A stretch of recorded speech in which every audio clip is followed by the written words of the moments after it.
I've been writing this track where I make big use of a concept that I like to call global rhythm. Today I want to show you that project and explain to you what I mean by that. And then I'll also show you how I would go about making a synth sound that uses this concept. So here we have the production that we're talking about. Now the term global rhythm is really something that I kind of made up. I don't know if it's an official term or if there's a different term for this kind of concept. But what I essentially mean by it is that with all of the rhythm elements in this track, and as you can see, there's a whole bunch of different elements in here. We'll dive into a whole bunch of different rhythms in the track in a little bit. But all of these rhythms combine into making one central rhythm that sits throughout the whole track. Now, once you have that established in your track, the idea is to introduce a few elements that kind of oppose it or that play around with this global rhythm and use it in a unique way. Now, you can see I'm pretty vague with this, and that is because it is really hard to explain just like this in like the theory. I do really need to show you what I mean.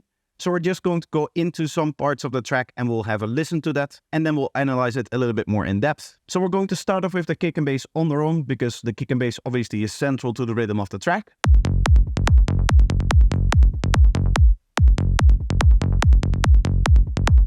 And you can hear that we have this 2-bar repeating pattern. This pattern actually comes from the main bass line that we see over here. So this is the bass just for that. And you can see the way that we've achieved this 2-bar group is essentially by taking a 1-bar group over here, duplicating it over, and then just removing one of the beats. This means that there's a little pause at the end here, which is just a variation on the notes that are over here. The rest of the bass line consists of accent elements. We have this one, and this one.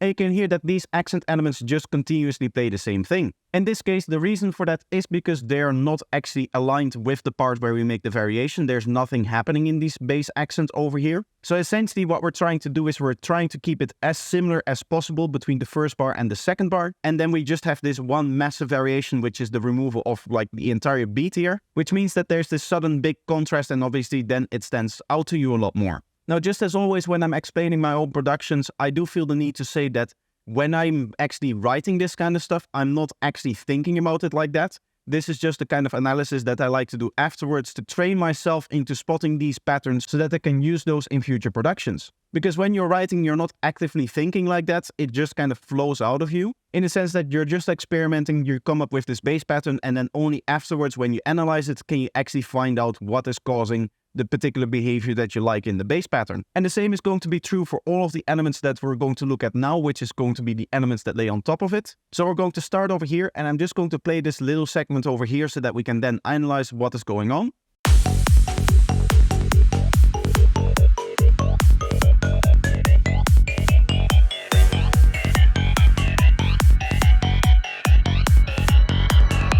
I'll tell you what I know.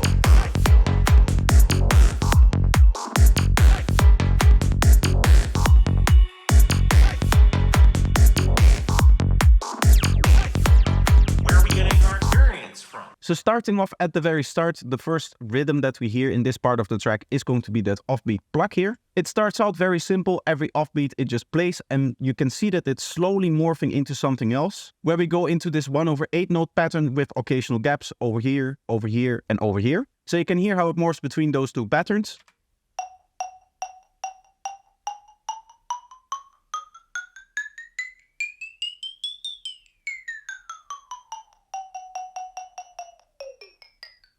What of course also helps is the fact that we have a little bit of movement in that frequency shifter that you hear in there. And then there's this other element, which is this kind of talking synth.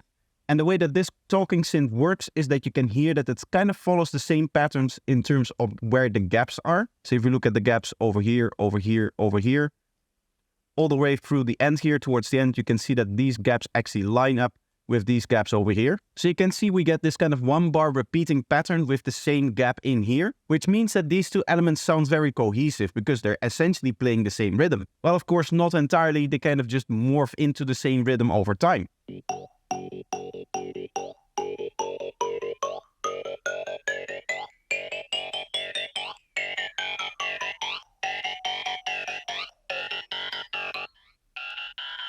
Now you can also hear that there's one extra copy playing behind over here. There's another delay copy here. The way that I'm doing that is with this echo voice set to 1 bar. And you can see no feedback at all and a slight bit of mix in there. It is also wider, which means that it's going to place it more in the stereo field. Actually, this does two things for me. The first thing that it does is it makes this synth wider overall, because it's going to take the pattern that's over here and place it exactly in the same way on top over here, but in the stereo field.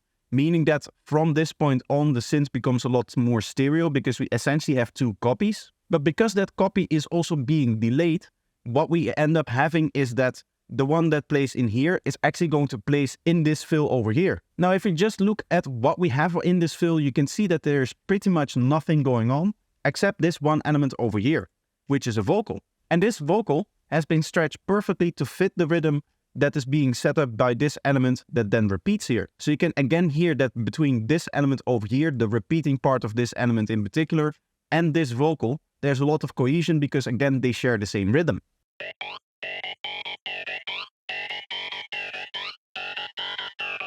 I'll tell you what I know. So now within the track, we are setting up a rhythm over here. We're setting up an expectation for the listener. There's this very strong indication of a particular kind of groove that sits in the track. And you'll notice that as soon as we kind of hit towards this point here, that expectation gets shattered. The way that that happens is through the delay on the vocal over here. In that the delay on the vocal, which is this guy over here, turns on right here when the last syllable plays.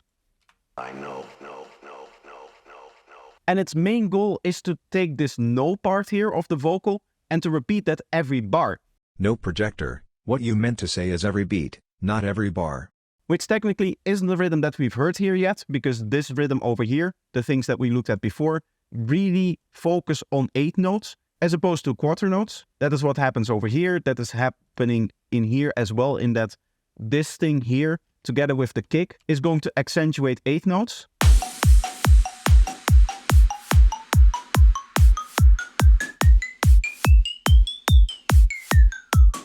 And then once it morphs into that other pattern, then obviously it's also going to accentuate 8 notes because this is an 8-note pattern again, just like this one over here. Again, they are actually the same pattern. But then over here, it gets broken up. And this is where we get to introduce a new element in the form of this sequence over here.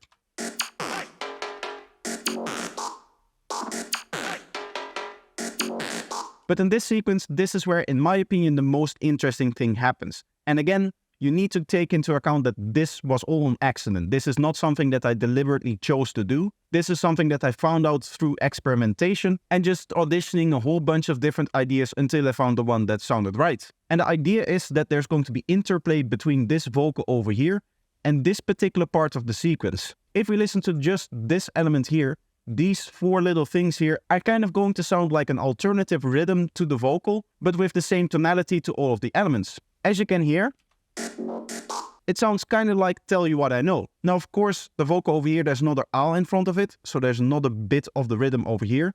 But essentially, you can think of it as this last part of the vocal repeating, but just in synth form. So listen to the cohesion between the last part of the vocal and how this kind of sounds like a response to that vocal. I'll tell you what I know.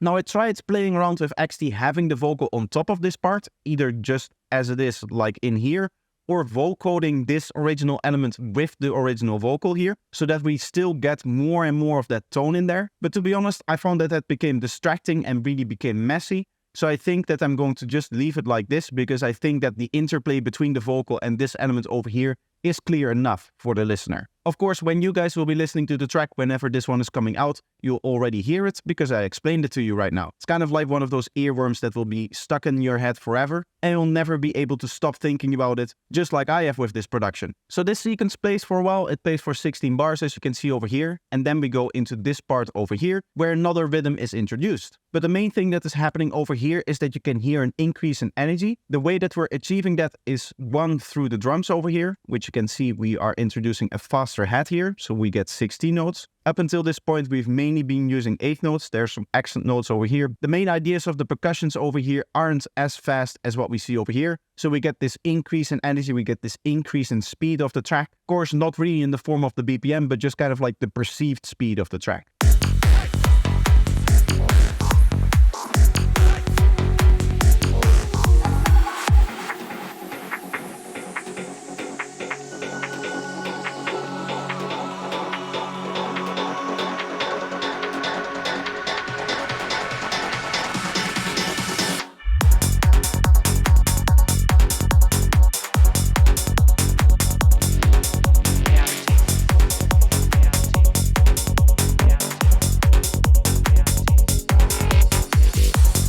You can hear that in the breakdown we're helped by this chant over here.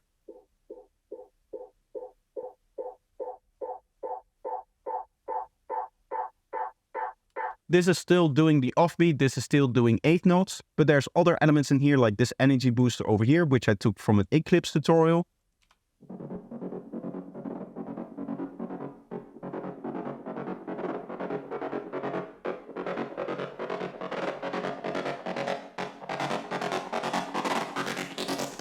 Which you can hear uses 16 notes with a few 32 notes in there as well. We then go into this vocal sequence, which is the main element of this drop segment here. And you can again hear that it uses this slightly faster rhythm.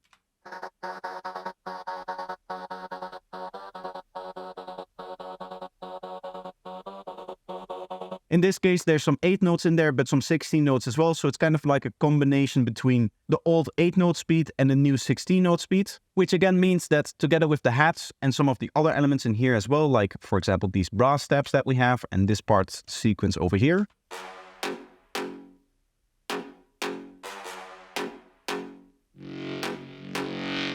It's really going to increase that energy level and it's going to make it sound a little bit more aggressive and a little bit faster than the softer sequence that we had over here. Now this is the first crescendo of the track. The track is building up in energy up until this point over here. You can see that we get some build elements in here as well. Mainly these crashes which increase in energy over time. This just help kind of finalizing the track towards this point over here, where all of that tension is released. So that we can go into the next segment of the track here, where we go into a very low energy part of the track.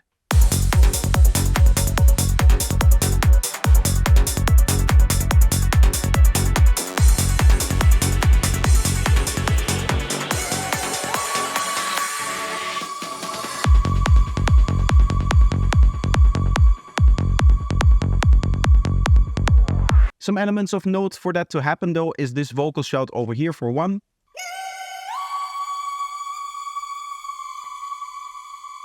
You can really hear that this just goes higher and it becomes bigger and bigger and bigger. And this is really to kind of solidify the ending of this segment.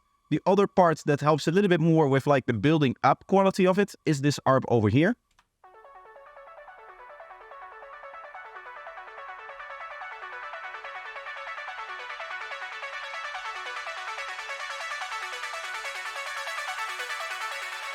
And as I said before, we then go into a lower energy part of the track.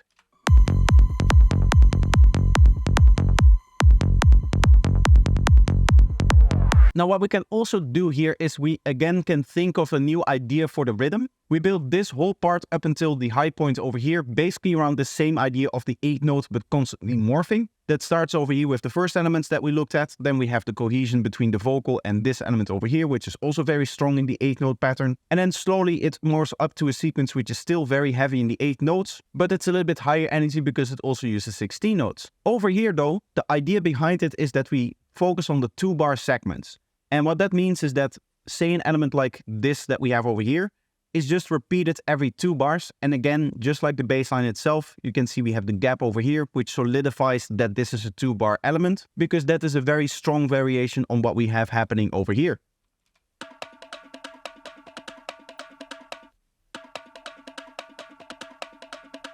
Now, the way that I'm transitioning in this part of the track is a little bit strange. I do really like it though. We have this 8-bar segment over here, which is mainly going to be the kick and bass. So we're already letting the listener listen to the kick and bass on their own. There is the delay from this element over here, that vocal element that we saw, and then this element comes in later towards the second half of that part. But you can hear there's plenty of space to get adapted to the pattern of the kick and bass.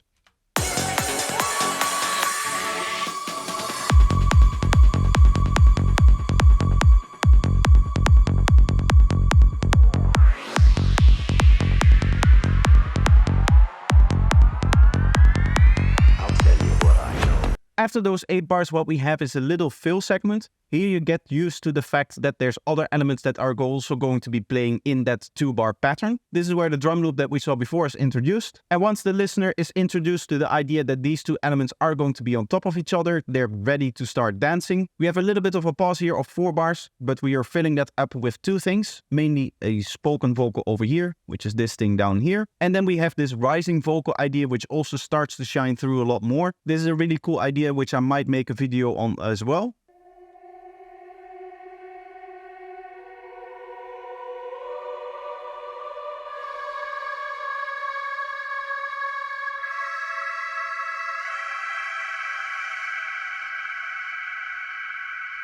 You can hear this nice big reverbed choir that just increases in tension and increases in energy and really kind of morphs into an ah sound over here from the aw sound that it starts before. So some really cool and interesting stuff going on in this element. And altogether, that fill idea is going to sound somewhat like this coming out of the drop.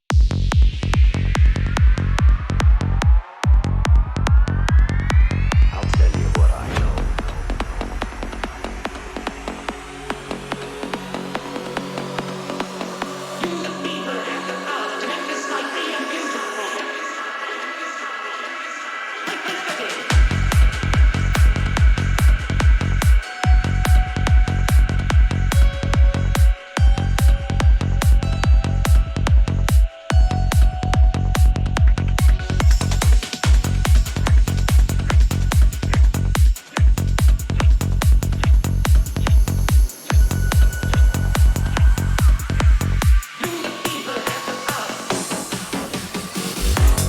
And you can hear in this part of the track, the idea is very strong. We have a snare over here that helps with kind of like ending the phrasing. We of course have the drum loop stopping here and the bass stopping here, as we saw in the pattern before. This is still the same bass pattern that we saw in the beginning of the video, and it doesn't actually change anywhere in the track.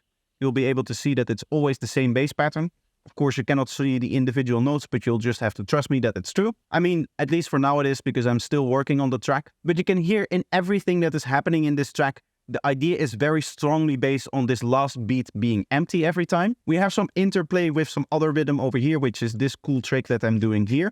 The idea is that I just have a bunch of notes in MIDI clips and I move them around until I found the spot that I like most. And I'm just judging that on the way that they're interacting with the other rhythm that is playing, which is the main rhythm of our track, our global rhythm. So here in this empty part, we have a little bit more of a contrasting segment. Whereas in the second part of this drop over here, we don't have that. What we have is some elements that actually work really well with this rhythm, mainly this guy over here, which is a cool, like, wobbly sound that I made.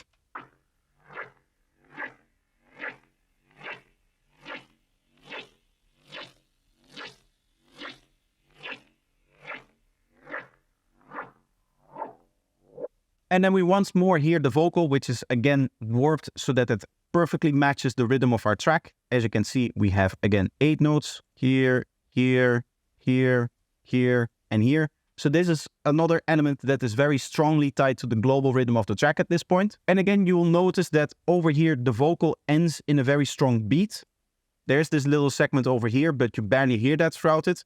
The main energy, the main focus of this vocal sits over here. And this vocal beautifully leads us into the next segment of the track, where you'll hear that the idea of that pause every 2 bars is replaced with a pause every 4 bars.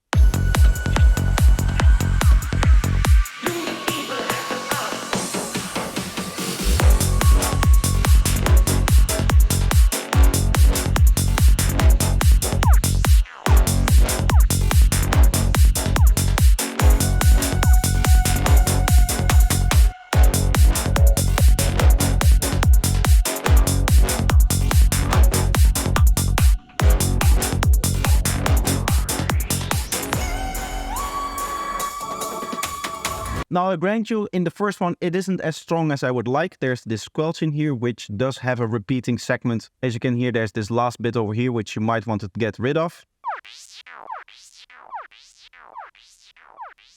Maybe something that you could do is take something like an LFO tool, and we're just going to set this to 1/2 here. And then what we can do is we can just manually get rid of it, like right here. We know that this, we still want it to play. And then we just close it out like that so that it doesn't play over here.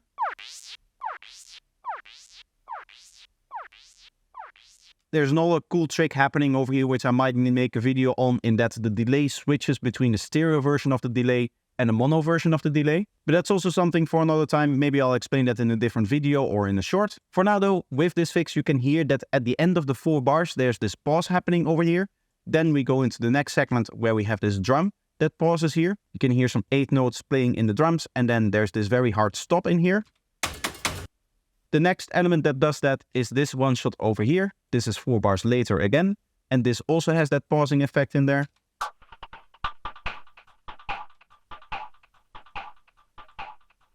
And then finally, towards the end, when we go into the break, the same drums that we saw before here return again. But in this case, there's 2 more very low, like, exit notes happening over here. that just make it a little bit more interesting, but the idea is still the same in that you hear this hard stop at this final beat over here. So in this case, what you'll find is that this global rhythm that we've been talking about is not really defined by having multiple elements play the same thing on top of each other or play the same idea in conjunction with each other, but rather we have multiple ideas in different places that all follow the same rhythm. So they're never playing on top of each other, but they are part of the same idea of the same rhythm. By just playing the same rhythm in different spots and always accentuating that last beat here, they are part of the same idea, they are very tied together. And of course, they're also tied into the bass line, which also has a pause over here. Again, as we saw before, there's this pause here, which helps, again, taking that idea and also gluing it in with the rest of the track. Now, this is where I'm going to stop the analysis. I could continue. As you can see, we have another segment over here that we could analyze. The last part of the track is a little bit empty. So what I want to do for this last part of the video is I actually want to add another element in there. So first of all, we need to come up with a new sound design idea. To be honest, I don't quite know what I want to do here. I obviously want it to be different from all of the other segments that we heard before. I am thinking of doing something like a sequence over here. And the way that I would like to do that is with some chords. I'm just going to quickly make a short MIDI clip so that we can start experimenting here. We are in the key of F sharp. So I'm just going to lay down a power chord. 1, 2, 3, 4, 5, 6, 7. 1, 2, 3, 4, 5. A power chord is a chord where we have 2 octaves, as you can see, F sharp and F sharp. And then we have a perfect fifth in between there. Sounds somewhat like this. I'm going to make that 1 octave lower though. And maybe I'll also play a bass note here. Nice, nice. Let's add another octave on top of that. Make this detuned, make this detuned as well. And what I'm going to do is I'm going to lower its volume. And I'm going to assign those to the level. This allows us to dictate the volume with the level over here, and it allows us to do slides and all kinds of other rhythms. So first of all, I want to listen to how we're going to transition into this. So you can hear that there's this melody part in here, this one over here, which slides back into the root note of the track. And that happens simultaneously with the sitar also playing a note over here, this one here. So the way that I like to describe what is going on here is that when these root notes play right here on the start of the next drop, we get this very strong sense of home, at rest, kind of like grounded feeling, because we are actually going back to the key of the track with our melody. So I'd like to accentuate that because, of course, 3 of these notes are also the root note of the key. So this is also going to add to that strong grounded effect. So what I want to do is I would like to slide into that a little bit more, which we'll do maybe like this. And then we'll have an 8th note pluck coming out of that, just to experiment maybe. Maybe something like this. Maybe a little bit lower on here. Let's make the sound design a little bit better. I'm going to add a little bit of hyper. Going to add some dimension. Going to add a little bit of chorus on the high frequencies like this. We'll raise the feedback. We'll turn these down a little bit so that it's not too aggressive. Make it nice and slow. Maybe a bit more of this one. Let's add a compressor here. That's going to tie everything together a lot more.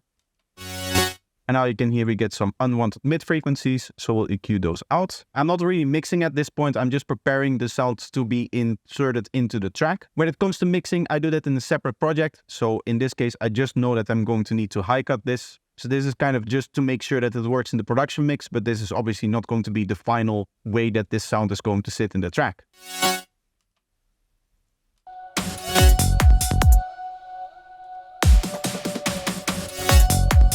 Bit on the harsh side. Let's tame the harsher frequencies as well. The next thing that I want to do is add a little bit of reverb. I'm going to go with my trusty turbo reverb. And I'll just do like a small little room, something like this. And now we need to expand the pattern to maybe something like 2 bars again. Maybe it could be cool to go up here with the note.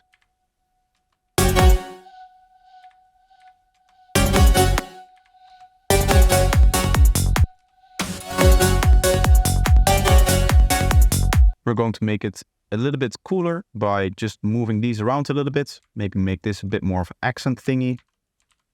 And that would be this one over here. make this a little bit of an accent. Let's actually go faster down and then have it slide back in like this maybe. So now that we have that, I'm going to duplicate this over so that we have somewhat of a pattern throughout the whole thing. I'm not going to pay any attention to the fill. Normally, I also like to do the fill like very specifically and spend a lot of time working on the fill. For now, I'm just worried about the main kind of global rhythm that we're getting in the drop part, and I would worry about the fill part later. What is interesting is that we have a vocal in this fill here. As you can see, there's a vocal and then the actual fill happens. What that means is that the fill is actually 2 bars long, as you can see from my structure track up top in the project. But the kick and bass kind of continues playing in here. It's just filtered out with the low frequencies and the high frequencies removed. So we can just remove this part of the pattern, maybe even this slide over here. But I do feel like once we get used to this pattern here, we want this slide to be in here. Maybe even the very first segment of this pattern over here, something like this. But we're going to have to listen to it to make a judgment on that. This is where we start with the experimentation, where we just have a lot of listens to it to see if the pattern actually works with what we're trying to do.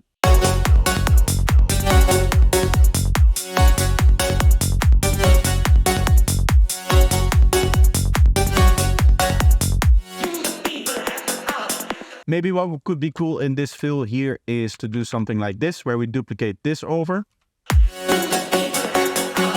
And now, of course, it's going to take over a lot. So what I'd like to do is filter it out over here. We'll have a nice high pass filter that kind of filters back in almost. And then we'll just have this glide up over here. Or maybe something like this. It's starting to click a little bit, so I'm going to have it like this. And then we don't need to actually go up here. That's also not exactly what I want. Maybe it should be completely filtered over here.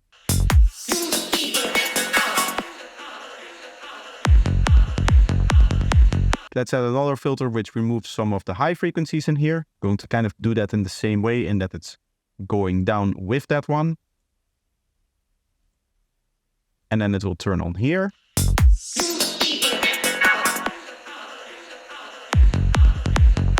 That's a nice interaction between this element over here and what the vocal is doing in terms of its rhythm. It's a little bit masked now. We'll mix it in later with the volume. You can also hear that this has the kind of da-da-da-da-da-da-da kind of rhythm. And that's kind of what I'm trying to emulate here with the way that the modulation is set up on here. So you can see that this first part, because we made that accent note, this part is a little bit bigger than what is happening over here. What I would like is it to be a little bit more staccato here. So we're going to do it like this, I guess. What we can do is quickly put the EQ after the reverb, and then we have this gain control with reverb included, which we can use to make it even more staccato if we want to. So we'll go like this maybe. This is just going to lower its volume a little bit over here towards the end. And then this one being the more accent one, we're going to go a lot lower. So now we get something like this. And we'll just keep it low over here. It doesn't need to fade back into the next segment there because there is no next segment there. And you can hear that the tonality also kind of follows what the vocal is doing at this point. You can kind of hear the vocal in this part. If you lay them on top of each other, it will become clear. I do want to mix this in a little bit lower in terms of its volume.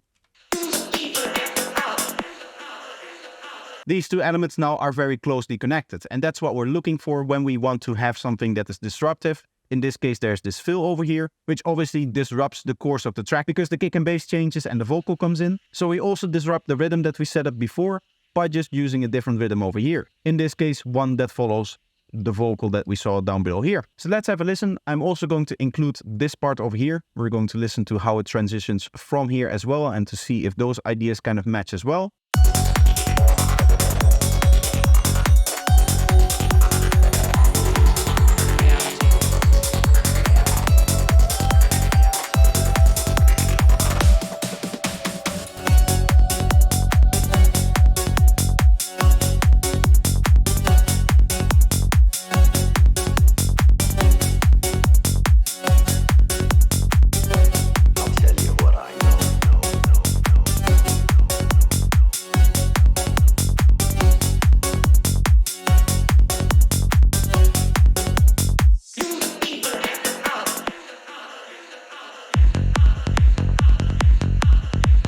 Now, I very much like that. I like how that idea is sitting into the track. Of course, it is not finished. It needs to work in this fill over here. It needs to be mixed in a little bit more. There needs to be support sequences in here. There need to be a lot of one-shots in here still. And overall, I just have to work on the details a lot more for this sound to actually fit in there. But you get a basic idea of how the rhythm of the sound actually fits into the ideas of the track. So that's going to be it. I hope that I could explain everything in a way that made it understandable. It is a little bit of a hard topic to explain properly because there is so much going on in here. Of course, the term global rhythm refers to the rhythm of the whole track. So I kind of needed to play the whole track in order to explain what was going on. But hopefully you can see that all of the tricks that we're doing and all of the ways that we're using global rhythm help the track be more cohesive in general.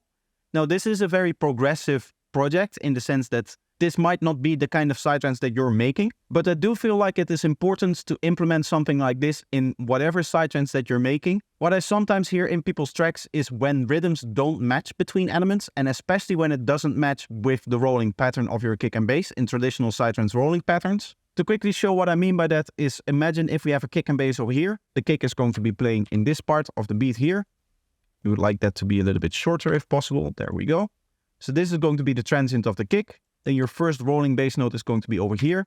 And then your two main rolling bass notes, the one that you hear very, very strongly and don't play with the kick, are going to be here and here. What I sometimes hear with people when they're placing elements is that their sequences do something like this, where they're not actually synchronized to the rhythm of the kick and the bass. Like the transient of the sequence is happening over here, or maybe with a little bit of different latency, it looks somewhat like this over here, so that it's in between the 16 notes of the kick and the transients of the bass. And that is going to sound really, really obvious and really off because it kind of fights against the main rhythm that you're trying to set up with the kick and bass, that main rolling pattern that you have in your kick and bass. So making sure that all of your synth sounds are actually in sync with the kick and bass helps with a lot of cohesion as well. Because obviously the synths and the kick and bass are going to be playing the same rhythm at that point, just 16 notes. So that's going to be it. I hope you enjoyed the video and that you learned something. If you want to learn much more about sound design and psytrance, make sure you check out the videos that you see over on your right now. There should be two up on the screen right now. One is the last tutorial that I did, and the other one would be a recommended video for YouTube. So just choose one of them and enjoy the video. That's going to be it. I hope to see you in the next one. Bye bye.